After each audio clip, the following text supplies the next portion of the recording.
Hello बच्चों, स्वागत है आपका द स्टडी अड्डा में। क्लास 10th की ज्योग्राफी चल रही है हमारी। ज्योग्राफी का जो है हम 2 चैप्टर कर चुके हैं कवर। अब ज्योग्राफी का हम 3rd चैप्टर करने वाले हैं। 3rd चैप्टर का नाम क्या है? 3rd चैप्टर का नाम है जल संसाधन यानी वाटर रिसोर्सेज। जल संसाधन वाटर रिसोर्सेज आपने जो है अपने जीवन में अभी तक जो है सुना होगा, जल ही जीवन है। जल ही जीवन है। अगर सांस लेने के बाद हमें जो है सांस यानी ऑक्सीजन की आवश्यकता अगर हमारी पूरी होती है शरीर को, उसके पश्चात हमारी जो जरूरत होगी सबसे इंपॉर्टेंट वाली, उसमें पानी है, जल है इंपॉर्टेंट। क्योंकि ऑक्सीजन के बिना हम जो है यानी सांस लेने के बिना हम कुछ सेकंड या मिनटों तक नहीं जी पाएंगे। और पानी अगर हमें मिल जाए तो हम कुछ दिन जी सकते हैं। भोजन के बिना भी पानी मिल जाए तो हम कुछ दिन जी सकते हैं। अब पानी जो है जल संसाधन हमारी जो पृथ्वी पर अगर हम देखें तो पृथ्वी पर जो है जल संसाधनों के बारे में बात करें तो पृथ्वी पर जो है टोटल अगर पृथ्वी की हम बात करें तो पृथ्वी पर जो है 100% में से 70% जो है पृथ्वी पर जल है। अब इसमें से भी लगभग 97% जो है पीने योग्य नहीं है। तो वो जो 3% है उसमें से भी पीने योग्य जो है, अब उसमें जो है हमें वो नदियों के रूप में जो है हमारे जमीन के अंदर जो है भूजल जो है, और नदियों में, झरनों में, और बर्फ के जो पहाड़ हैं उनमें, पहाड़ी क्षेत्रों में बर्फों के रूप में जो है जमा हुआ है, ग्लेशियर्स के रूप में, वो सभी जो है इसमें आता है। तो पीने योग्य पानी जो है हमारे पास यही है। तो अब हमें जो है इसकी जो आवश्यकता है वो समझने की कि जल संसाधन को हम क्यों पढ़ रहे हैं, क्योंकि ये हमारे जीवन में बहुत बहुमूल्य संसाधन है जो हमारे जीवन के लिए भी एक जो है जरूरी है। जैसे हमने जाना जल ही जीवन है। तो जल संसाधन से संबंधित हम बांधों के द्वारा किस तरीके से जल का संरक्षण करके जो है हम कृषि में प्रयोग कर रहे हैं, चाहे हम पीने के लिए प्रयोग कर रहे हैं, यही सब जो है हम इस चैप्टर में जानेंगे। और जल संसाधनों का जो है संरक्षण किस तरीके से किया जा सकता है वो सभी चीजें हम इसमें कवर करेंगे। और उसे कवर करेंगे हम प्रश्न उत्तर के माध्यम से, क्वेश्चन आंसर के माध्यम से समझने वाले हैं। तो अब हम चलते हैं हमारे पहले क्वेश्चन पर।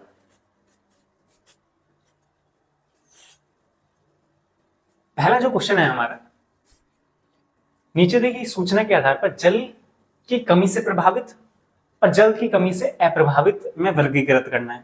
यानी वो क्षेत्र, इसमें जो है 4 ऑप्शन दिए गए, तो इनमें आपको बताना है कौन से जो क्षेत्र है वहां पर जल की कमी होगी और कौन से क्षेत्र जो है वो जल की कमी नहीं होगी, यानी कि उससे अप्रभावित होगा। पहला जो ऑप्शन है हमारा, पहला ऑप्शन दिया गया है अधिक वार्षिक वर्षा वाले क्षेत्र। देखिए, किसी क्षेत्र में जो है अत्यधिक वर्षा होगी तो क्या वहां पर जो है पानी की कमी होगी? तो हमारा जो है ये जो है जल की कमी से प्रभावित होगा नहीं, तो जल की कमी से अप्रभावित होगा। तो यहाँ पर हम प्रभावित और अप्रभावित लिखेंगे, तो ये जो है अप्रभावित होगा। तो यहाँ पर जल की कमी नहीं होगी। दूसरा ऑप्शन, अधिक वर्षा और अधिक जनसंख्या वाला क्षेत्र। देखिए, अधिक वर्षा हो रही है परंतु हम वहां पर देख रहे हैं कि जनसंख्या भी बहुत अधिक है।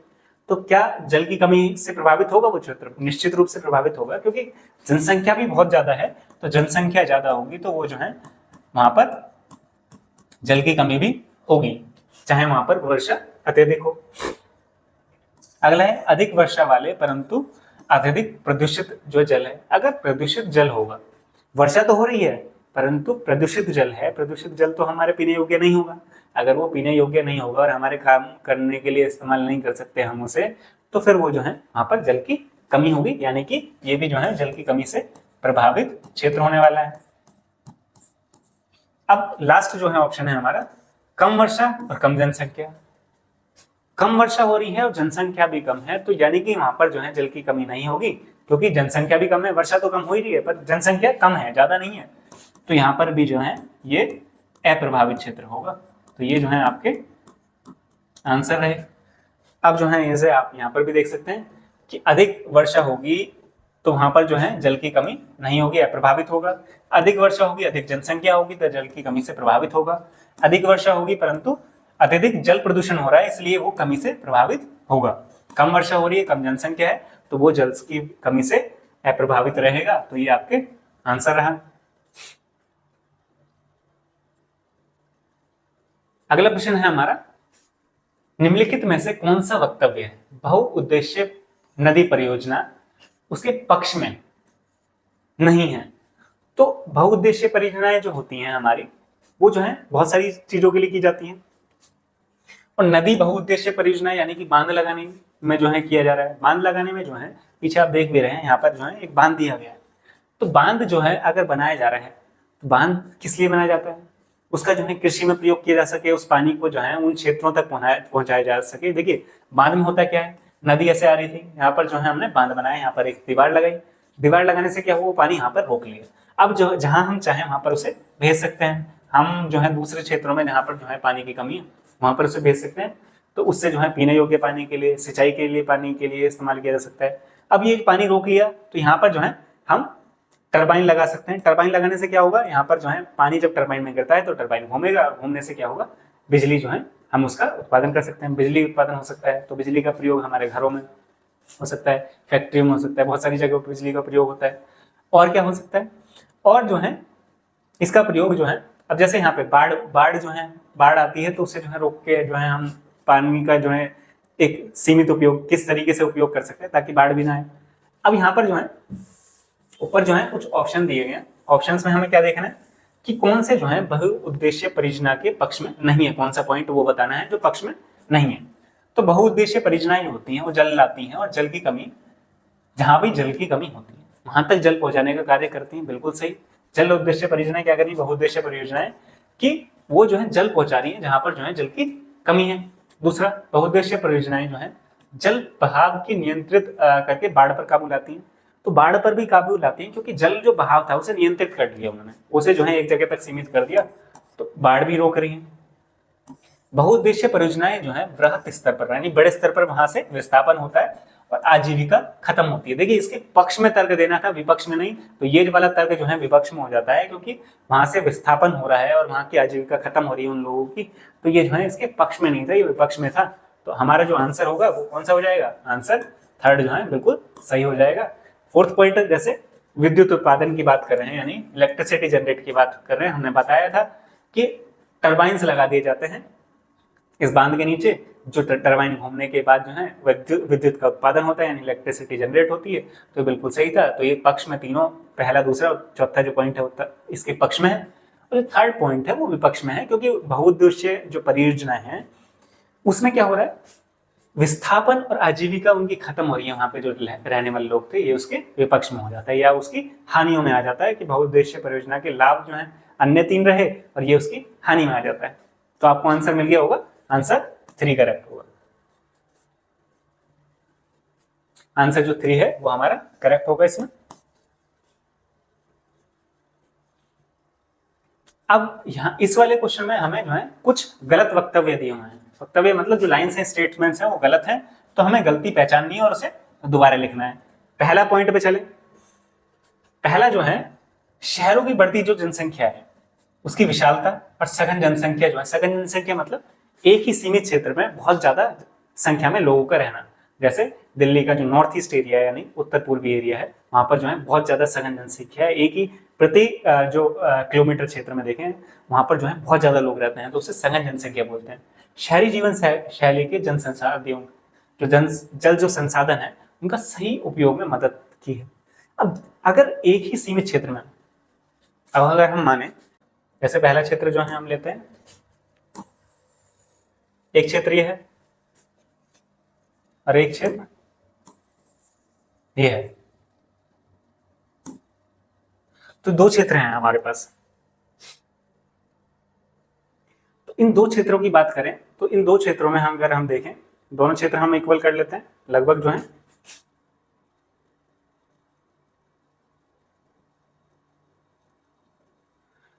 तो दोनों क्षेत्र में अगर हम लोगों की बात करें, अब यहाँ पर जो है, अगर यहाँ पर जो है लोग रह रहे हैं एक क्षेत्र में जो है बहुत पास पास इस तरीके से, यहाँ पर जो है इस तरीके से लोग रहे, तो यहाँ पर जो है इतनी सघन आबादी है, और वहीं जो है दूसरी तरफ जो है इतने दूर दूर जो लोग रह रहे हैं, यानी कि ये लोगों के रहने के लिए हमने लाइंस का यूज किया।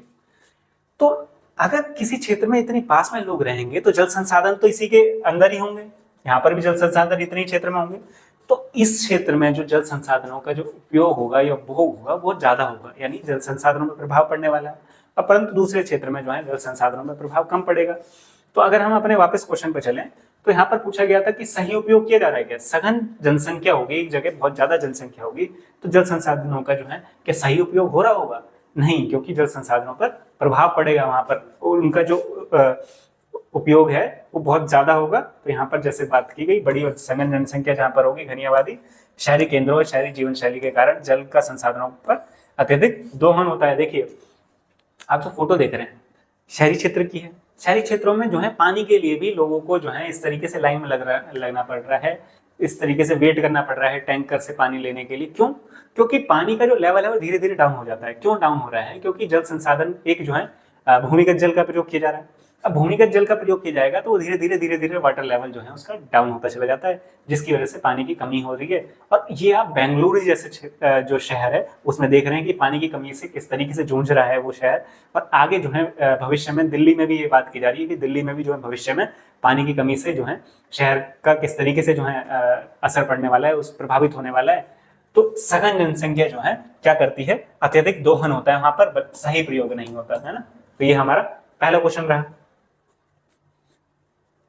अगला जो क्वेश्चन है इसमें भी हमें बात दी हुई है कि गलत वक्तव्य हमें देखना है और उसकी गलती की पहचान करनी है, उसे दोबारा लिखना है। इसमें जो है क्या दिया हुआ है क्वेश्चन, नदियों पर बांध बनाने, उनको नियंत्रित करने से प्राकृतिक जो बहाव होता है और तलछट बहाव जो होता है वो प्रभावित नहीं होता है, लिखा है नहीं होता है। परंतु अगर आप देखें तो ये जो डैम है, एक नदी जो है सीधी ऐसे आ रही थी, ठीक है, सीधी ऐसे आ रही थी, परंतु अब जो है हमने एक डैम का निर्माण किया तो वो नदी आप देख रहे हैं कि पूरा पीछे वाला एरिया इस तरीके से जो है फैल गया, क्योंकि यहाँ पर पानी अगर रोकेंगे तो पीछे फैलेगा पानी बढ़ने के लिए। तो नदी का बहाव क्या प्रभावित नहीं हुआ? प्रभावित हुआ। और वहीं जो है उसका तलछट जमाव भाव जो था, जो नदी है वो अपने साथ साथ जो कंकड़ पत्थर, जो रेत है, जो मिट्टी है वो लेके आती है, क्या वो प्रभावित नहीं होता? बिल्कुल होता है, क्योंकि वो आगे नहीं जा पाता, क्योंकि उसमें बहुत सारे मिनरल्स भी होते हैं, वो आगे नहीं जा पाता, वो यहीं पर रुक जाएगा। तो क्या वो भी प्रभावित नहीं हो रहा? बिल्कुल वो भी हो रहा है। तो यहाँ पर जो है हम देख रहे हैं दोनों चीजें प्रभावित होती हैं। यहाँ पर लिखा था नहीं होता है, तो यहाँ पर नदियों के नियमन बांध बनाने से उनका प्राकृतिक प्रभाव जो है प्रभावित होता है बिल्कुल। और तलछट जो जलाशय में की तलहटी में जम जाती है, वो आगे नहीं बढ़ पाती उसके साथ। तो यानी कि ये दोनों जो है यहाँ पर जो लिखा हुआ था ये दोनों प्रभावित होते हैं, ये जो नहीं लिखा था ये नहीं होगा, प्रभावित दोनों ही चीजें हमारी होती हैं। अगला प्रश्न देखते हैं। अगला प्रश्न है हमारा, इसमें भी जो है हमें गलत वक्तव्य देखना है और उस गलती को पहचान करके दोबारा लिखना है। आज राजस्थान की बात की गई है। राजस्थान में जो है इंदिरा गांधी नहर से उपलब्ध पेयजल मतलब पीने योग्य जल के बावजूद छत वर्षा जल संग्रहण लोकप्रिय हो रहा है। देखिए यहाँ पर बात की गई कि राजस्थान में इंदिरा गांधी नहर का निर्माण किया गया, जिससे जो है वहां की जो पानी की जो समस्या थी, पीने के लिए पानी की जो समस्या थी उसको खत्म किया गया, उसको कम किया गया। तो परंतु उसके बाद भी क्या ये जो वर्षा जल संग्रहण जो छत पर जो है पानी जो वर्षा का आता है उसका संग्रहण क्या उसके बाद भी चलता रहा, ये पूछा गया है। देखिए अगर हम अपने शहरों की बात करें, शहरों में क्या हो रहा है, हम देख रहे हैं कि बेंगलुरु जो है वो शहर जो है पानी की समस्या से किस तरीके से प्रभावित हो रहा है, परंतु हम फिर भी दिल्ली और मुंबई जैसे जो शहर हैं हम उसमें पानी का दुरुपयोग कर रहे हैं। हम जो है अपने अब आप समर जैसे सुनते हैं, जिससे बहुत तेजी से पानी जो है हम निकाल सकते हैं, जो भूमिगत जल में जो पानी है उसका जो है किस तरीके से दुरुपयोग कर रहे हैं। सुबह सुबह आपने लोगों को देखा होगा कि पाइप के माध्यम से अपनी जो बाहर की रोड है, कंक्रीट की रोड है, उसे जो है धोया जाता है पानी से। एक झाड़ू लगाने से वो रोड साफ हो सकती है, परंतु हम उस पाइप का जो है 5 से 10 मिनट उसे चलाकर जो है वो पानी इतना सारा बहाते हैं, नालियों के माध्यम से नालों में जाता है और वो जो है आगे चला जाता है, परंतु भूमिगत जल के लिए जो है वो उपलब्ध नहीं हो पाता, क्योंकि शहरों में ज्यादातर जो एरिया है वो कंक्रीट का बना हुआ है, तो पानी रिसकर जो है जमीन के अंदर नहीं जा पाता, जिसके वजह से जो है भूमिगत जल जो है कमी होती जाती है और वो जो है शहरों में आगे जो है बहुत बड़ी समस्या बनने वाली है पानी की। तो यहाँ पर यही पूछा गया कि इंदिरा गांधी नहर जब आ गई तो क्या लोगों ने जो है ये जारी रखा, परंतु अब जब लोगों को कोई चीज आसानी से मिल रही है, जिन लोगों को पानी आसानी से मिल रहा है उनके लिए वो उसका जो है दुरुपयोग करना शुरू कर देते हैं। अब ग्रामीण क्षेत्रों में देखें, ग्रामीण क्षेत्रों में भी समर जो जिस तरीके से लग रहे हैं, अब समर मतलब वही जो पानी, अब क्योंकि इलेक्ट्रिसिटी है तो आसानी से पानी जो है अब उससे जो है भैंसों को नहलाने के लिए भी उसका इस्तेमाल कर रहे हैं। और अपने जो है साफ सफाई के लिए, भैंसों के गोबर को साफ करने के लिए पहले जो है लोग जो है उस गोबर का खाद के रूप में इस्तेमाल करते थे, अब हम उसे नालियों में पानी के माध्यम से बहा रहे हैं। वहीं भैंसों को नहलाने के लिए नल का इस्तेमाल करते थे, जिससे हम शारीरिक रूप से भी अच्छे रहते थे, स्वास्थ्य अच्छा रहता था। अब हम उसे भी जो है समर के माध्यम से नहला रहे हैं, एक भैंस को, एक गाय को, जिसको भी, जो भी जानवर हम पाल रहे हैं, तो इससे हम दुरुपयोग कर रहे हैं। इसी तरीके से यहाँ पर भी हुआ। यहाँ पर क्या हुआ, आज राजस्थान में नहर के कारण जो छतों का जो वर्षा जल संचयन था, उस प्रथा में कमी आई। जब हमें कोई भी चीज आसानी से उपलब्ध होगी तो हम उसके लिए जो प्रयास कर रहे थे पहले, वो खत्म करते चले जाते हैं। तो यहाँ पर जो है कमी आ रही है। वो जो वर्षा जल संग्रहण किया जा सकता था छतों के माध्यम से, वो हमने यहाँ पर भी कम कर दिया। तो आप देखते हैं कोई भी चीज आसानी से सुलभ हो जाती है तो किस तरीके से हम उसका दुरुपयोग करते हैं। इसलिए अगर हमें उसका बहुमूल्य कितना ज्यादा है वो चीज, उसके माध्यम से भी हमें समझना चाहिए कि भाई उसे बचाना कितना आवश्यक है। आप भी जो है अगर आसपास देखते हैं, अगर शहरों में या ग्रामीण क्षेत्रों में जहां भी आप रहते हैं पानी का दुरुपयोग होता है, तो उसको बचाने का प्रयास कीजिए। तब क्योंकि एक समय ऐसा आएगा कि वो भूमि जल जो है, भूमिगत जल जो है, वो खत्म हो जाएगा और फिर आपको जो है उस पानी के लिए बहुत दूर जाना पड़ेगा, लंबी लंबी लाइनों में लगना पड़ेगा और पीने के लिए भी बहुत मुश्किल हो जाएगा पानी मिलना। तो इसे बचा कर रखना है। यही जो है आपका चैप्टर जो दिया हुआ है जल संसाधनों को बताने के लिए, उसका दुरुपयोग जो किस तरीके से हो रहा है उसे बताने के लिए, और किस तरीके से जागरूकता आप में जगाने के लिए इस चैप्टर में बात की गई है। अगला जो क्वेश्चन है हमारा, इसमें जो है हमें 30 शब्दों में इसका उत्तर लिखना है। व्याख्या करें कि जल किस प्रकार नवीकरणीय योग्य संसाधन है। नवीकरणीय योग्य मतलब दोबारा उसका उपयोग किया जा सकता है। जल का उपयोग बहुत तरीके से किया जा सकता है। जैसे जल का उपयोग जो है हम पहले जो है पीने के लिए इस्तेमाल कर रहे हैं। अब जैसे वर्षा जल अगर हमने इकट्ठा कर लिया, वर्षा का जल जो है कहीं इकट्ठा हो गया, तो हम उसे अपने व्हीकल्स धोने में, हम उसे जो है पौधों में पानी देने में, इस तरीके से हम इस्तेमाल कर सकते हैं। तो जो जल है उसका बहुत तरीके से उपयोग किया जा सकता है। हमने कपड़े धोए, उसका पानी जो बचा, उससे हमने अपनी जो है व्हीकल्स, जो कार है, स्कूटर है, बाइक है, वो साफ करने के लिए उसी का उपयोग कर लिए, वो जल वहां पे उपयोग हो गया। सफाई में उसी का उपयोग कर लिए, जो कपड़े धोने के लिए यूज किया उसे ही हमने सफाई के लिए यूज कर लिया। तो वर्षा का जो जल का है उसको जो है हमने जल को सुरक्षित कर लिया, आगे जो है अन्य कार्यों में भी इस्तेमाल कर लिए। और जो आपके जो जल है यही जो है, जैसे आप शहरों की बात करें, शहरों में क्या होता है कि जो आपने जो घरों में पानी इस्तेमाल करते हैं वही जो है सीवर के माध्यम से जो है ट्रीटमेंट करके, उसी को जो है ट्रीट करके, उसको साफ करके वो आपको वापस जो है पीने के पानी के रूप में परिवर्तित करके वापस पहुंचा दिया जाता है, जिसका आप उपयोग करते हैं। अब यहाँ पर क्या है, नवीकरणीय। देखिए जो है भाप, पानी भाप बना, भाप से बादल बने, बादल जो है उससे बरसात हुई, बारिश होने के बाद वापस जो है पानी जो है जल के रूप में वापस आ गया। ये क्या हो रहा है, जल का नवीकरणीय। जल जो है नवीकरणीय संसाधन है, वो वापस जो है वैसे ही यूज किया जा सकता है उसका। जल चक्र जैसे हमने बात करें, पानी जो है वेपोरेट हुआ यानी वाष्पीकरण हुआ उसका, फिर जो है ये जो है संघनन हुआ यानी जो है कंडेंसेशन हुआ इसका। ये पानी जो है बादल बने, बादल जो है ठंडा हुए, वो जो है फिर बादल बन गए, इकट्ठे हो गए, और जब उनमें जो है वो भारी हुए बादल बनने के बाद, तो उससे जो है वर्षा हुई। इसे जो है प्रेसिपिटेशन बोलते हैं, वर्षण को।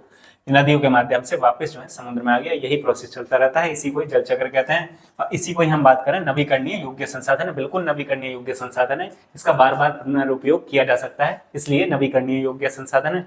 जल चक्र द्वारा ही नवीकरण होता है, जल चक्र के माध्यम से नवीकृत हो रहा है। जो जल चक्र हमने पढ़ा, इसी के माध्यम से द्वारा इसका उपयोग हो रहा है। बाष्पीकरण हो, वेपोरेशन हो, संघनन हो, कंडेंसेशन हो, या वर्षण हो, प्रेसिपिटेशन हो, 3 प्रक्रिया हैं जिनके माध्यम से ये हो रहा है। और जल चक्र की प्रक्रिया कभी समाप्त नहीं होती है, इसलिए जल एक नवीकरणीय संसाधन है, ये हमेशा चलती रहती है। अभी बरसात का मौसम चल रहा है, इस समय जो है किस तरीके से बारिश हो रही है, फिर दोबारा नदियों के माध्यम से महासागरों में जा रहा है, सागरों में जा रहा है, समुद्रों में जा रहा है, फिर ये वापस जो है जब वेपोरेट होगा। ये जो है जल चक्र है। अब इसी जो जल का हम उपयोग किस तरीके से, क्योंकि समुद्र में चले जाएगा तो इसका कुछ यूज नहीं होगा, इसी जल को हमें किस तरीके से संरक्षित करके आगे अपने और सारी चीजों में इस्तेमाल कर सकते हैं। क्योंकि एक समय जब गर्मियां आती हैं, उस समय जल की उपलब्धता बहुत कम हो जाती है, उस समय ये जल काम आएगा। तो हम जो है जल का किस तरीके से उपयोग कर सकते हैं वो हम इससे समझ सकते हैं, क्योंकि जल चक्र हमेशा चलती रहनी प्रक्रिया है। बारिश हमेशा ही होगी, तो बारिश के पानी को किस तरीके से संरक्षित कर सकते हैं। जैसे तमिलनाडु का हम एग्जाम्पल लें, तमिलनाडु में हर छत पर जो है जल संरक्षण जो प्रक्रिया है वो जरूरी है, आवश्यक है। उसके लिए कानूनी जो है आप पे कार्रवाई की जा सकती है, आप पे जो है जुर्माना भी लगाया जा सकता है। तो ये जल को जो है संरक्षण करने के उपायों में से एक है। तो जल चक्र आपने समझा। अब जल दुर्बलता, जल संकट क्या है, इसका मुख्य कारण क्या है? यहाँ पे आप देख रहे हैं कि जमीन में जो है दरारें पड़ गई हैं, सूखा इतना हो गया है। यहाँ पर देख रहे हैं कि पानी जो है इस नल में नहीं है, बहुत नीचे चला गया, और पानी के लिए किस तरीके से जो है कमी होना। जल दुर्बलता, जल संकट क्या है? पानी की कमी होना, जिससे जो है जो सूखा ग्रस्त क्षेत्र हैं या फिर जो आपके भविष्य में जो शहर हैं वो जो है प्रभावित होने वाले हैं या प्रभावित हो रहे हैं। मुख्य कारण क्या है इसका? क्या कारण है? जल दुर्बलता, जल संकट तब उत्पन्न होता है जब जल की उपलब्धता नहीं होती या जल की मांग के अनुरूप पर्याप्त नहीं होती। यानी जितनी जो जल की मांग है उस हिसाब से पानी नहीं है, इसलिए इसे जल दुर्बलता या जल संकट कहा जा रहा है। जनसंख्या वृद्धि, जब जनसंख्या वृद्धि होगी एक सीमित क्षेत्र में, पानी की मात्रा उतनी ही सीमित है, परंतु जनसंख्या बहुत ज्यादा वृद्धि हो जाए तो उसमें जो है पानी की मांग बढ़ जाएगी, पर पानी कमी जो है इससे पानी की कमी होती चली जाएगी, क्योंकि मांग बढ़ रही है पर पूर्ति नहीं हो पा रही। मांग और पूर्ति के बीच में जो एक गैप आ रहा है, इसी से जो है जो जल दुर्लभता है या जल संकट है वो उत्पन्न होगा। जल की बढ़ती मांग होगी और जल की असमान पहुंच होगी, जिसके कारण ये होता है जल दुर्बलता होती है, जल संकट होता है।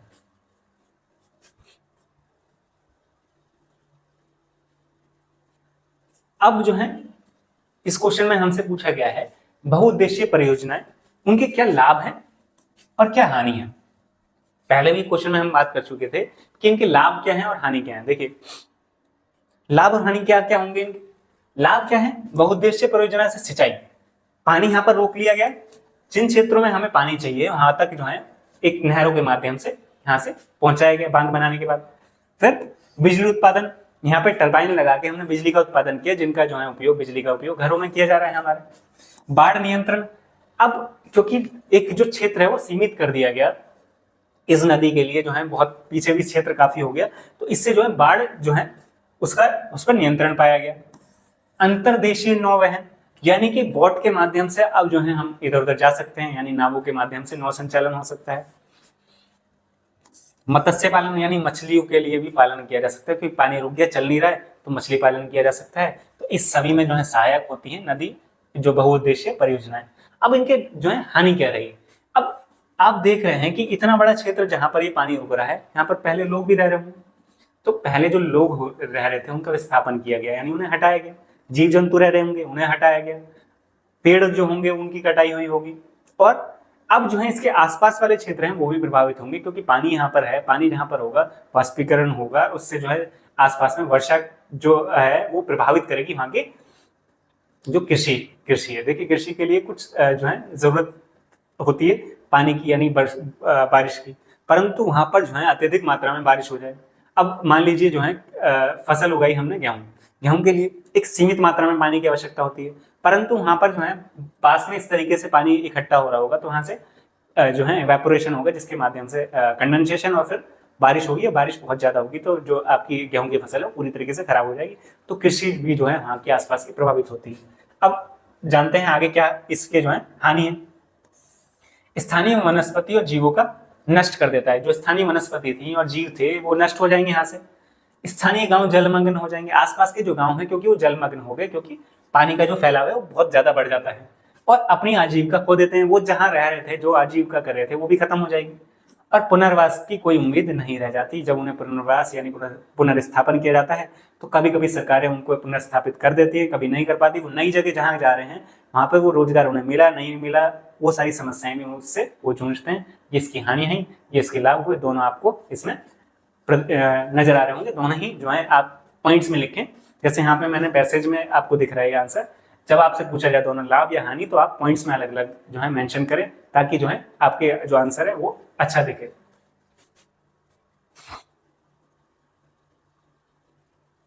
अब देखिए यहाँ पर दिया हुआ है राजस्थान में अर्धशुष्क क्षेत्र यानी जहां पर जो है पानी की कमी है, उन क्षेत्रों में वर्षा जल संग्रहण किस प्रकार किया जाता है। वर्षा का जल जो है किस प्रकार जो है संग्रहण यानी इकट्ठा किया जाता है, उसी के बारे में पूछा गया है। अब आप देखें, बारिश हुई, छत पे पानी गिरा, उसका प्रयोग जो है एक टैंक में किया, और टैंक से जो है हमने उसका इस्तेमाल किया, या फिर जो है हमने उसे इकट्ठा किया, बाद में उसका इस्तेमाल किया। इस तरीके से जो है पानी का उपयोग किया जाता है। आप पढ़ लेते हैं। राजस्थान के अर्धशुष्क क्षेत्रों में क्या किया जाता है, पीने के पानी का भंडारण के लिए पारंपरिक रूप से एक टैंक बनाए जाते हैं। उसे पानी के लिए, पीने के लिए इस्तेमाल किया जाएगा। टैंक बना लिए, ये बड़े होते हैं और अच्छी तरीके से विकसित छत वर्षा जल संग्रहण प्रणाली का हिस्सा होते हैं। ये टैंक जो है बहुत बड़े होते हैं। देखिए पानी जब वर्षा होती है तो बहुत ज्यादा पानी जो है छत पे गिरता है, तो वो उसके लिए जो है ये बहुत बड़े होते हैं ताकि पानी आसानी से उसमें रखा जा सके। टैंक मुख्य घर या आंगन के अंदर होते हैं, घर ही के अंदर होते हैं, आसपास में अपने घर के पास में ही बनाए हुए होते हैं। एक पाइप के माध्यम से घरों की ढलान वाली छतों से जुड़े होते हैं, जैसे यहाँ पे जुड़े हुए हैं कि यहाँ पर आप देख रहे हैं ये जो टैंक है ये पाइप के माध्यम से यहाँ पर जुड़े हुए हैं एक दूसरे से। छत पर गिरने वाली बारिश नीचे आती है और टैंकों में जमा हो रहा है, बारिश हो रही है टैंकों में जमा हो रहा है पानी। पहली बारिश का पानी इकट्ठा नहीं होता, यह छत और पाइपों को साफ कर देता है और बाद के दौरान जो है वर्षा जल एकत्रित किया जाता है। देखिए पहली बारिश क्योंकि आपको पता है एसिडिक रेन होती है, एयर में जो है जो डस्ट पार्टिकल्स हैं या फिर जो है आपके पॉल्यूशन की वजह से जो चीजें हैं वो उन सभी को साथ में लेके आती है पहली वर्षा, जो कि पीने के लिए बहुत जो है प्रदूषित पानी होता है उसका पीने के लिए इस्तेमाल नहीं किया जाता। तो उसका इस्तेमाल क्या कर रहे हैं, उसका इस्तेमाल इन सभी को साफ करने के लिए किया जाता है ताकि ये जब साफ हो जाए अगला जो वर्षा हो उसको उस वर्षा के जल को एकत्रित किया जाता है और उसको पीने के लिए अन्य कार्यों के लिए इस्तेमाल किया जाता है। अगली बरसात तक इसका उपयोग किया जाता है। अन्य स्रोतों के सूख जाने के बाद यह पानी एक विश्वसनीय स्रोत होता है, क्योंकि अब अर्ध शुष्क क्षेत्र हैं राजस्थान के, तो अन्य सोर्स जो होंगे वो धीरे धीरे, अगर झील है कहीं पानी इकट्ठा हुआ था वो सब खत्म हो जाएंगे, तो ये एक विश्वसनीय जो है इनका स्रोत हो जाएगा, सोर्स हो जाएगा जहां से पानी का इस्तेमाल कर सकते हैं। घरों को ठंडा रखने में, देखिए पानी अगर आसपास में होगा तो घर भी ठंडे रहने वाले हैं। क्यों, देखो पानी की क्वालिटी होती है, पानी जो है एक रेत है, रेत या मिट्टी जो है बहुत तेजी से गर्म होती है, बहुत तेजी से ठंडी हो जाती है, परंतु पानी जो है बहुत धीरे धीरे जो है गर्म होता है और बहुत धीरे धीरे ठंडा होता है। अगर धूप बहुत तेज है और पानी रात में ठंडा था तो वो बहुत धीरे धीरे ही जाकर गर्म होगा। इसी वजह से जो है घरों को ठंडा करने में जो है ये हेल्प कर रहे हैं, क्योंकि उनके आसपास कमरों तक का तापमान चालन के कारण आमतौर पर कम होता है और इनके आसपास जो कमरे होंगे जहां पर घर के आसपास ही बनाए जा रहे हैं तो वहां का जो टेम्परेचर होगा वो भी कम होगा और इस वजह से आप गर्मी में जो है एक ठंडक का एहसास कर पाएंगे, क्योंकि आपके आसपास पानी का जो टैंकर है वो ठंडक बनाए रखते हैं। तो किस तरीके से राजस्थान में जो है अर्धशुष्क क्षेत्रों में पानी का संग्रहण किया जाता है वो हमने इसमें सीखा, और छतों के माध्यम से किस तरीके से टैंकों में पानी इकट्ठा किया जाता है जिसे जो है अगली बरसात तक इस्तेमाल करने के लिए जो है भरा जाता है और आगे जो है इस्तेमाल किया जाता है, और पहली बारिश का पानी यूज नहीं किया जाता है। ये सब हमने जाना इसमें। तो जल संग्रहण के किस प्रकार किया जाता है राजस्थान में, ये इस क्वेश्चन का आंसर था। अगला जो प्रश्न है हमारा, परंपरागत वर्षा जल संग्रहण की पद्धतियों को आधुनिक काल में अपनाया कर जल संरक्षण और भंडारण किस प्रकार किया जा सकता है। परंपरागत मतलब पहले से जो चली आ रही वर्षा को के जल को संग्रहण करने की जो विधियां हैं उन्हें किस तरीके से अब भी हम अपना सकते हैं और उस जल का संरक्षण करने में और उसका भंडारण करने में किस तरीके से मदद कर सकता है। देखिए पहले से जो परंपरा चली आ रही है, जैसे कैसे वो छतों पे जो पानी इकट्ठा हो रहा है उसे जो है इकट्ठा किया हमने टैंक में, और टैंक से जब इकट्ठा हो गया उस साफ पानी को हम अपने दैनिक जीवन के विभिन्न कार्यों के लिए इस्तेमाल कर सकते हैं। तो इस तरीके से जल का संरक्षण हुआ और भंडार भी किया हमने। अब जानते हैं आंसर क्या और क्या चीजें हो सकती है। भारत में वर्षा जल संचयन की पारंपरिक विधियां और छत विधि लोकप्रिय हो रही है। जैसे आपने जब आप ये सुनते हैं वर्षा जल संग्रहण तब आपको तमिलनाडु याद आता है। क्यों याद आता है, क्योंकि वहां पर कानून बना हुआ है कि अगर आप नया घर बनाएंगे तो वर्षा जल संग्रहण की प्रणाली अपनाएंगे ही अपनाएंगे। अगर आपने नहीं अपनाई तो आप पे कानूनी जुर्माना लगेगा या फिर आपको सजा भी हो सकती है, तो आप अपनाएंगे। तो ये जो है पारंपरिक विधि थी। क्यों अपनाएगी, ताकि जो है हम पानी एक बहुमूल्य चीज है जिसका जो है हम संरक्षण कर सके। अब मैसूर का भी एग्जांपल दिया, आपकी बुक में दिया हुआ है। मैसूर का गेंदाथुर जो गांव है, मैसूर का गेंदाथुर गांव, वहां पर 200 घरों ने छत पर वर्षा जल संचयन विधि अपनाई थी, जिससे गांव वर्षा जल से समृद्ध हो गया। क्योंकि अगर उन्होंने जो है 200 घरों ने अगर ये विधि अपनाई तो वहां पर जो है वर्षा के जल इकट्ठा किया, उससे जो है पानी की कमी उनकी दूर हो गई। उनके लिए आगे के जो महीने हैं, जो वर्ष है, जब तक बारिश नहीं होगी तब तक के लिए उनके पास जल इकट्ठा हो गया।